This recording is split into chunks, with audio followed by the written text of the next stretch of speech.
madaxweynaha markii la doortay xasan sheekh maxamuud halkan oo yimid golayaasha dawladdu waa joogeen dadka reer Puntland waa joogeen muddo 6 bari 7 bari ayaa labada madaxweyne shireen wixii ka soo baxay aduu hadda reeyim sheekada anagu kuma sheeko mudane xildhibaan waxa ka tirsan tahay xisbiga ka ee madaxweynuhu hogaamiyo daliishana isla madaxweynaha ayaad inteeda badan u jeedinaysaa xisbigaas miyaad ka tirsan tahay wali mise waad ka baxday adiga hadda ku weydiinaya garowe caasimadda Puntland ma shaqeeyaa xarumihii ururka ka kii dhexe iyo kuwii kale haddaba ana ku sheegay waa haawanayaan cid joogtaa ma jirto wax ka shaqeeyaa ma jiraan wuxuu ku soo ururay madaxweynaha iyo dhowr nin oo mas'uuliyiin ah oo dawladda oo markay safar galaan oo madaxweynuhu lacag yar telefoonkiisa uga soo diro waxaan arkay dad reer Puntland oo guryahoodii la dumiyay wallee waa la ballaarinaya hadda kii ka weynaa oo dekadii ah hadii ma konton sano hadda heshiiska dambe laga dhigay masuuq madooba xagee ku dambeynaya muxuu yahay hadaan lahayn qof muwaadin gurigiisa la dumiyay wax macna ma sameeyo madaxweynuhu kala dhaqanka Puntland inuu burburiyo mana qarsan dee waraysigaas aan xusaybayna ku jirtay waxaan ognahay in uu maarta nabadoono iyo siyaasiyiin cimaamado iyo koofiyado u galiyay oo uu leeyahay waa la inay awoodeynayaa waxa tiin maartay dhaqan baatiin taasoo ku ah burburin dhaqankii soo jireenka ahaa ee ummadda reer Puntland iyo dadka Soomaaliyeed bal u ahayd lama taabtaanka sidaas daraadeed waxa hadaladiisi ka mid ahaa gudoomiye ku-xigeenka inuu yiri waa in siyaasiyiinta qaar gaar ahaan gobolka Nugaal la xiniyo bixiyaal ama la dhufaana sida halkiisa u dhigay iyadoo si public ah ugu jeediyay dadweynaha reer Puntland waxa isweydiin leh haddii aad qayb dhukaashid qaybtee way qaybta xiliyeeyay sidoo xiniyaha ugu yeelisay sababtu waxa weeye waa intii la rabay inaad miisku u qaybto dhexdhexaad noqotaan waxa cad inuu guddigu qaaday wadadii ay ka leexdeen oo aan ku amaanayo gudoomiye hore ee guddiga doorashooyinka iyo sidoo kale uu xilkiisa ku waayay taliyay booliiska oo markaa wax hadda socda in doorashadii ciidan gacanta loo geliyay guddiga doorashooyinka ee madaxa bannaan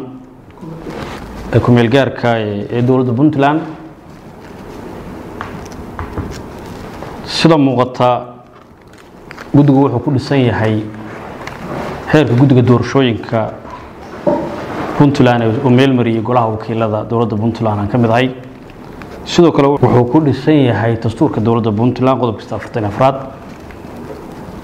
waajibaadkiisu waxa weeye dhexdhexaadnimo cadaalad sinaan iyo madax bannaani waxa soo baxaya tabashooyin iyo caqabado soo gaaray guddiga xuquuqda aadanaha golaha wakiilada dawladda Puntland ka imaanaya madax bannaani la'aanta iyo dhexdhexaadnimada guddiga doorashooyinka madaxa bannaan iyo in aan la xalin tabashooyinkii ururada siyaasadda meelna aan laga gaarin iyadoo hanaanka hadda socda ay ka maqan yihiin ururadii ugu waaweynaa ee doorashooyinkii saddexda degmo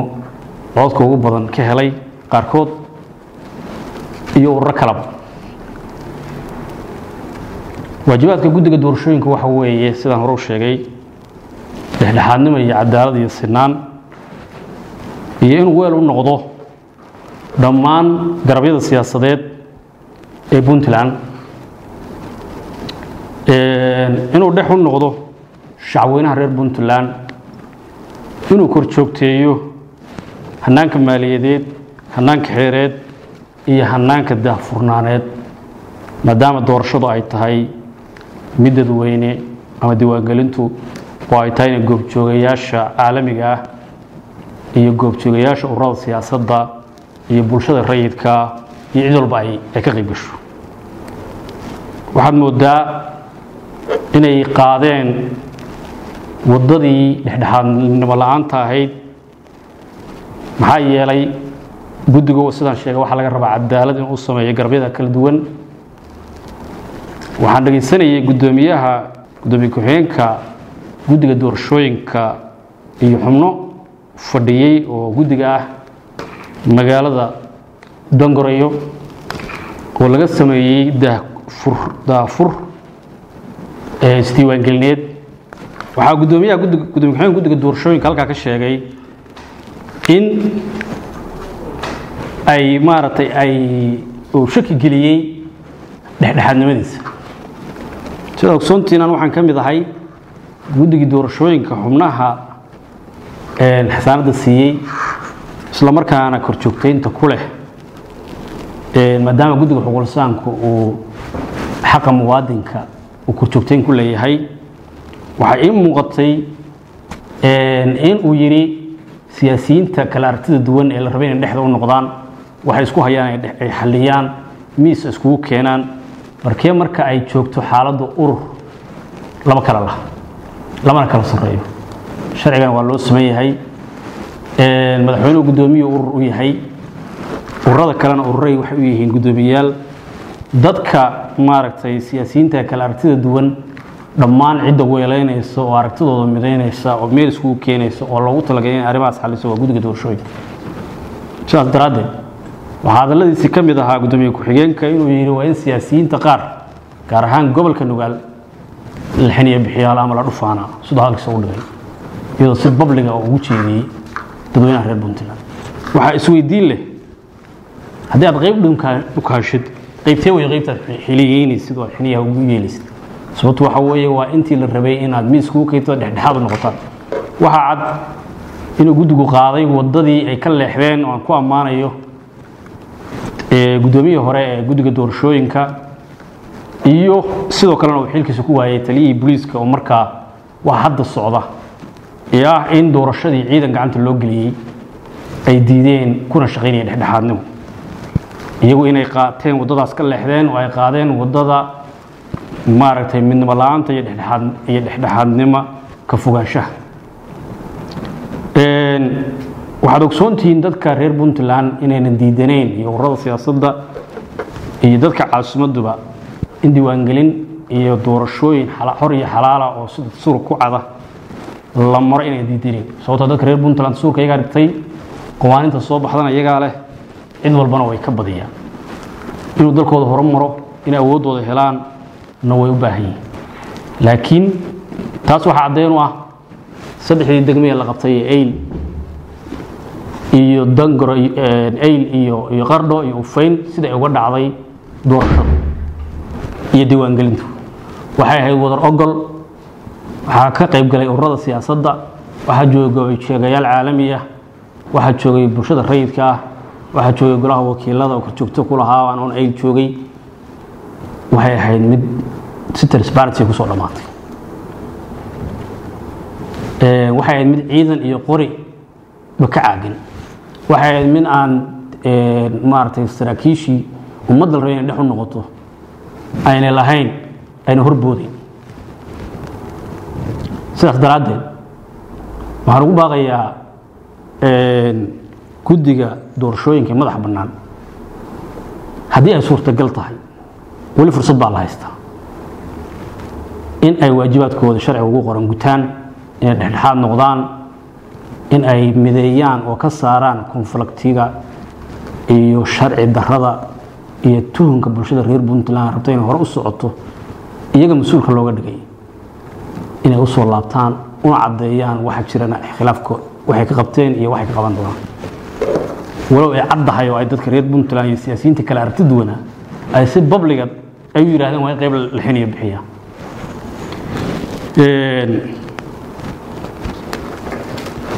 waxa jiray sheeko yar baan ka sheekeynayaa haddii arintaas xal laga waayo way noqoto sida ay hadda ku socoto oo mid madaxweynaha aan ka bilaabanaysa kuna dhamaanaysa waxa jiray nin baa jiray maartay ehlu cibaadaha oo aad oo iska daan kaftamo oo xagga xiska ka xanuunsan marka wuxuu sameyn jiray waxa aan cibaado badan waa salaada aan waqtina dhaafin ciyaaladu magaaladuna waxay u yaqaaneen naanays uu ka xanaaqo oo qalab ay ugu yeeri jireen wuxuu ahaa muwaadiniinta reer Puntland ka mid ah maalin dambe soo salaad casar u dhigtay oo salaada ku jira oo jamaaca ku jira baa daaqada waxa soo istaagay ciyaal oo salaada xirtay wuxuu marinayay salaada quraankii uu akhrinayay faatixado ihdina siraadal mustaqim maray markaasay naanaystii ka xanaaqi jiray oo waxay qalow qalow markaas intuu kor u qeyliyay jamaacadii iyo imaamkii soo maqlay wuxuu salaaday ihdina ii sii joog riddu ka baxayo waxa weeye ciyaalkii buu caagsaday sagaal waddo ka gudbiyay jamaacadii iyo salaadii ka sii baxaysa uu soo noqday ragcadii dhamaadeen salaadii lama xiranay hadda ninkaas maskaxda ka xanuunsanay wuxuu yiri ilaa hore u dardaarmay salaadii ihdinaadi uu ka sii qaaday ihdina siratal mustaqim waxay la mid noqonaysaa iyadoo saddexda degmo aad ogeydeen in dadka reer Puntland wadar ogol ku galeen ayaa markay dhamaatay madaxweynuhu wuxuu yiri ihdina ii sii jooga saddexda degmo wuxuu aaday qardajeexaas iyo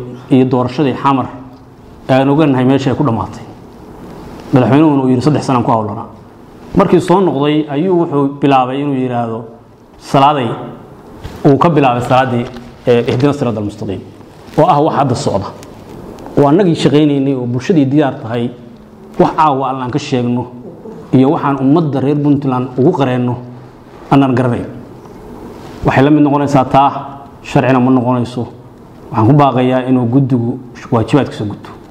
una cadeeyo bulshada reer Puntland dhexdhexaadnimadiisa iyo waajibaadkiisa saxda hadii kale golaha wakiilada waxaan horgeyn doonaa in uu ku fashilmeen talaabada ku haboona waa ka laga qaadi doonaa waxa cadaanaysa oo ku dhawoobaysa inay saxnaayeen gudoomiyaha guddiga doorashooyinka hore mudane guuleed asilay taliyihii maartay booliiska oo xilkiisa ku waayay waxa kaloo cadaanaysa inay shaqadaas wadeen waa saddexda degmo sidii habsameen socodka u socota ay sabab u ahaayeen intii madaxweynuhu lahaa qol baan ugu xirnaa ismada dhaqanka Puntland waxa la gudboon waa asaaska dowladnimada Puntland ismada dhaqanku sida uu qabo qodobka dastuurka dowladda Puntland ee 108 waana hay'ad qaanuuni ah waa asaaska dowladnimada iyo marjica dalka waxa u banaan doorkoodii mas'uuliyadii golayaasha dowladda ay mandateeka noo siiyeen sida muuqata waa gabagabo waxa waajib ku ah ay ka tashiga dowladda Puntland iyo sidii si nabada dalkan in uu hore ugu socon lahaa waajibaad ka saarana waa ku bogaadinaya iyo shaqada ay hayaan waxaad ogsoontiin dhacdadii hadda u dambeysay garow ka dhacday ee kala duwanaa madaxweynuhu isku hor keenay dhammaan ciidamadii dalka cidda afqabatay waxa weeye habeenimo gashay ee shaqada qabatay waxa uu ahaa Islaan Ciise Islaan Maxamed iyo hoggaanka odayaasha dhaqanka waxay ku tusaysaa taasoo kale ayay ka wadaan ismada dhaqanku gobolada dalka oo dhan waxayna ku tusaysaa in ay yihiin marjaca kama dambaysta ee waajibaadka ugu weyn ka saaran yahay sugidda nabadgelyada iyo ku soo dabaalidda xasilooni siyaasadeed dalka madaxweynaha dowladda Puntland waan garawsanahay inuu maartay usan qarsan ee hadal jeedintiisii ay ku xusnayd oo burtile ka jeediyay inay simada Puntland dalkan iyo dowladnimada iyo sax ay yeelanayn talana ku yeelanayn laakiin shaqooyin kale loo abuuri doono waana garanay waxa ay tahay sidaas daraadeed waxa laga maarmaana in ismada dhaqanku ay haday ahaan lahayd xaaladda gobolka Sool iyo haday ahaan lahayd xasiloonida guud ee Puntland iyo in dowladnimo dhab ah ay u diyaariyaan dadka reer Puntland waa ay maaragtay u diyaar garoobaan maadaama waqtigu waqti badan ka harin inay la tashiyadooda iyo shaqadooda ay guda galaan sidii loo heli lahaa xasilooni siyaasadeed loogu diyaar garoobi lahaa doorashooyin ku salaysan shuruucda iyo xeerarka dalka waa tiintaas lagu soo mooday maadaama tii hadda shacabweynuhu ay taladooda lagu celin lahaa ay gashay mugdi iyo madaxweynaha oo kaligiis jeebkiis waxa laga maarmaan ah inay doorkooda ay sida ay walba dowladnimada u soo wadeen ay gacantooda ugu noqoto una diyaar garoobaan sida ugu soo xuli lahaayeen ummad ama wakiilo shacab oo gaarsiiya dalkan dowladnimo soona dhisa ama soo doorta mustaqbalka madaxweyne miyir qaba qardajeex aan ahayn ku shaqeeya shuruucda ixtiraamo dowladnimada ka shaqeeya danaha iyo midnimada ummadda reer Puntland marna aan lahayn qol baa lagu xiray marna aan lahayn anaa qol isku xiray weeye waxa kaloo saaran oo laga maarmaan inay simadu fiiro gaar ah u yeeshaan in la joogo doorkoodii uuna dhow yahay mar walbana ay ka leeyihiin qayb inay garowsadaan oo ay tala guud ka yeeshaan xaaladaha dalka ee mar walba socda sida haddaba ay uga leeyihiin ugu dambeyntii waxa weeye dhismada dhaqanka waxaan kula dardaarmayaa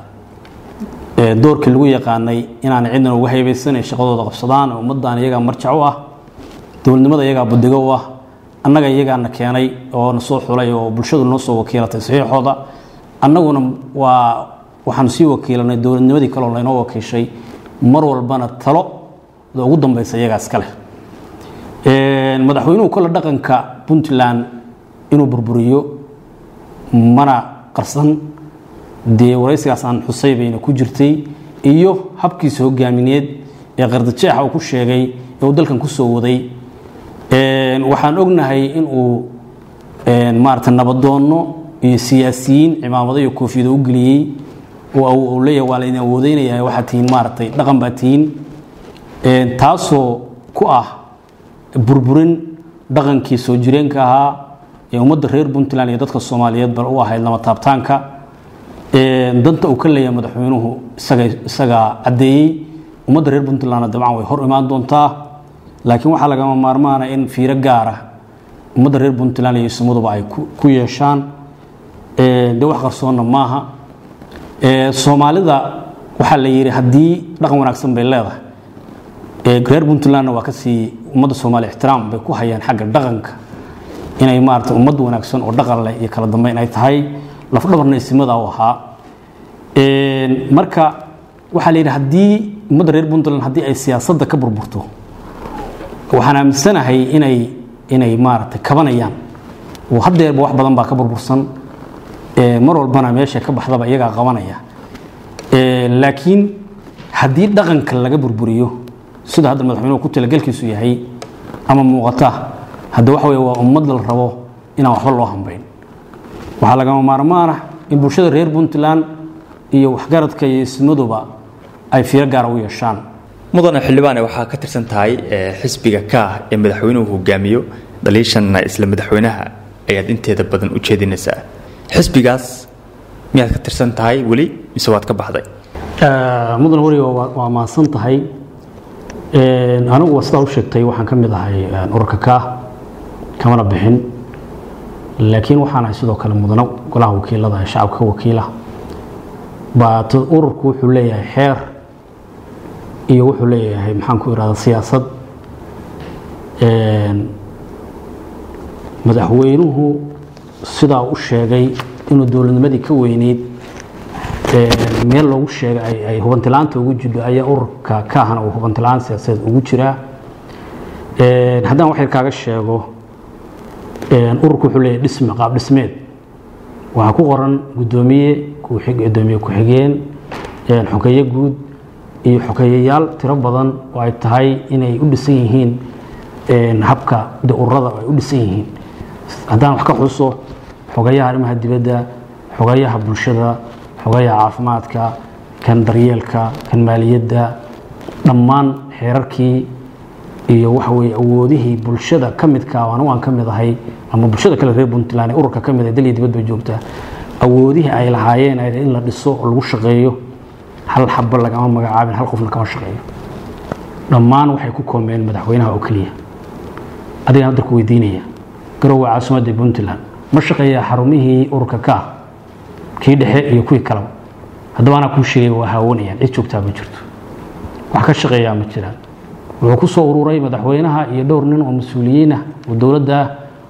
oo markay safar galaan oo madaxweynuhu lacag yar telefoonkiisa uga soo diro taasina waxay ka soo horjeedaa cadaaladda xubnaha ururka ka ah waa kuwa siman ay ka soo horjeedaa awoodda dowladnimada oo ay tahay in maaragtay si siman oo cadaalada awoodaho dhan ay uga wada muuqdaan maaragtay ururada siyaasadda oo dhan gaabkaas muuqdana waxa weeye inuusan jirin transparency iyo wax controlaya uusan jirin sidaas daraaddeed anu ka mid baanahay madaxweynuhu hadduu wax ka bedelo qardajeexa uu sheegay inuu 4 sano dalka ku soo waday wadada saxdana la fuuro guddiga doorashooyinkuna ay noqdaan guddi waajibaadkiisa guto oo dhaliilahooda saxa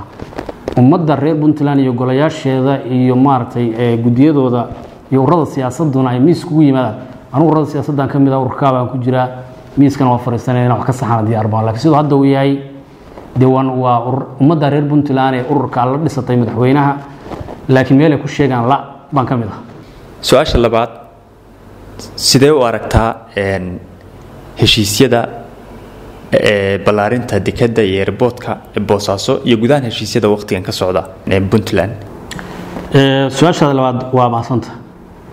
madaxweynuhu sidaa u sheegtay wuxuu ka wadaa magaalada Boosaaso wuxuu ka dhigay soo sheegay heshiisyadu sida dastuurka ku qoran waxay leeyihiin habraac ay maraan mas'uuliyadda dawladda waa loo dhiibay laakiin shuruuc iyo xeerar iyo mandate bay ku shaqeysaa waxay leedahay golayaal waxaad ogtiin heshiisyada halkay ku dambeeyeen ama dekad haato iyo kuwa kale iska socdaba baarlamaanka fadhigii u dambeeyay wuxuu madaxweynaha qaraarkiisa ku soo saaray xisaabtanka iyo kii ka horeeyba inuu heshiisyada la keeno kuwii ka horeeyayna waqtiga fadhi aan lagaga hadlayn ma jiro madaxweynuhu si toos ayuu u diiday inuu taladaas la wadaago iyo go'aamadaas golaha wakiilada dowladda Puntland dadka reer Puntland loo soo bandhigo mar haddii ay meenka maaragtay heshiisyada iyo fulintooda iyo qandaraasyada la bixinayo in transparency loo maray oo ay tender maraan oo mas'uuliyadaas meesha ka bilaabanaysa meesha ku dhamaanaysa waqti ahaan iyo dhaqaale ahaanba inay Puntland qaadi ka dhaan golayaasheedu ka doodin dadka reer Puntland loo soo bandhigin waa suuq madow madaxweynuhu 40 sano qardajeex uu ku wadaya haddana waxa weeye ma aaminsanay inay wax ka soo naasacdaanayaan hadduu madaxweynuhu run sheegayo hayo ummadda reer Puntland oo soo bandhigo golayaashan ha keeno hadday tahay maxjarada hadday tahay garoomada hadday tahay dekada ma waxay kula tahay xildhibaan Puntland ummadda reer Puntland oo inaan u diidayo marka haddeerna waxaan baamisanahay deesaw sida madaxweynuhu sheegay heshiiska hore dekada way ka baxeen waa ka baxnay buu yiri haddii heshiiska wax laga bedelayna waa in baarlamaanka la keenaa kii horena waqtigiisu waa dhacay waxay ku socdaan qardajeex waxaan arkay dad reer Puntland oo guryahoodii la dumiyay walay waa la ballaarinaya hadda kii ka weynaa oo dekadii ah hadii ma konton sano hadda heshiiska dambe laga dhigay masuuq madooba xagee ku dambeynaya muxuu yahay haddaan lahayn qof muwaadina gurigiisa la dumiyay wax macna ma sameeyo habka guryaha loo duminayaana iyaduna waa dastuuri qofka hantida isaga iskale dastuurkan u banneynaya sifa sharciyeed ku yeeshay waxay tahay in la baaro oo qof walba dukumeentigiisa la arko markii ay meenka saxda la mariyo oo golayaashu meel mariyaan marka qofka muwaadinka gurigiisa la duminayana wuxuu dastuurka iyo xeerarka dalka u leeyahay in maxkamad u xukunto magdhow ilaa maxkamad kama dambaysa ay u xukunto qof gurigiisa la dumin kara ma jiro magdhowgii oo sharcigu siiyeen uu helo waxa ka socda Boosaaso waa ka xunahay abashada shacabku waxay soo gaadhay guddiga xuquuqul ka mid ah dukumeentiyada horyaalba ka mid tahay insha Allah baarlamaankan waa la wadaagi doonaa madaxweynahana waa isla qardajeex buu ku wadaay waxaan la intuu hakiyo hakeena golayaasha dawladda dadka reer Puntland si waadax ugu soo bandhigo ugu dambeyntii waxaa xilligan jira khilaaf u dhaxeeya dawladda federaalka iyo Puntland iyadana sidee u aragtaa khilaafka dawladda federaalka iyo Puntland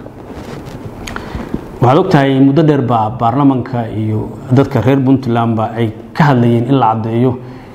khilaafka dawladda Puntland iyo ka dhaxeeyay dawladda federaalka sababta Puntland waa hooyadii federaalka waa dalkan dhisay dawladana sida suuqa Puntland qoraya waxa uu waajibkeeda koowaad ah inay raadiso dawlad federaal ah oo naan federaal ku shaqeynaysa oo dimuqraadi ah oo dadka Soomaalida reer Puntland ba ay u dhan yihiin si cadaalad loogu qaybsado sidaas daraadeed hanaankaas wuxuu ku cadiyay qodobka afraad laakiin sida madaxweynuhu u isticmaalay hadda iyo sida dawladii hore oo kale tagtay 4 sano kula shaqeynay 3 sano iyo bar markii dambana ku soo dhamaatay damaca gaarka ah madaxweynaha waxaan qabaa inay tii waxba ka bedelay madaxweynaha markii la doortay xasan sheekh maxamuud halkan uu yimid golayaasha dawladdu waa joogeen dadka reer Puntland waa joogeen muddo 6 bari 7 bari ayaa labada madaxweyne shireen wixii ka soo baxay aduu hadda reeyim sheegay anna kuma sheegi karo madaxweynuhu noo sheegay ummadda reer Puntland noo sheegay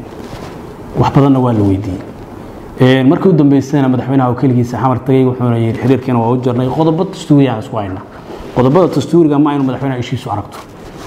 waa in la soo bandhigaa waa in golayaashu arkaan waa in guddiga ka qayb galaan waa in la turxaan bixiyaa waa in la iskaga yimaada haddii markaa xal wada jiro oo miiska lagu dhameyn waayo la gaaro waa in golayaasha lagu soo celiyaa la yiraahdo halkaas ay taagan tahay xal waa loo waayay markaan waa in golayaashu si wada jira ay go'aan uga qaataan madaxweynuhu u gudoomiyaa inuu madaxweynuhu keligii tago keligii diido waa tii 4 sano hore la soo maray hadda tanna waxay ku dambeyn doontaa tii hore ku dhammaatay oo ah damaca madaxweynaha gaarka aan filayo inuusan meel weyn gaari doonin tii hore kala ku dhamaanay haddaan madaxweynuhu wax ka bedelin ummadda reer Puntland u soo bandhigay ummadda Soomaaliyeed waxa khilaafka asalka ku haya kii hore wuxuu asalka ku hayay marka laga reebo inuu isagu damac siyaasadeed galay iyo kan hadda oo dawlad cusub ay timid inay dadka reer Puntland waajibaadka dawladda federaalka ka saaran Puntland iyo kan Puntland ka saaran ummadda Soomaaliyeed dawladda federaalka xariga dhex yaal inuu madaxweynuhu sheego isaga laga rabo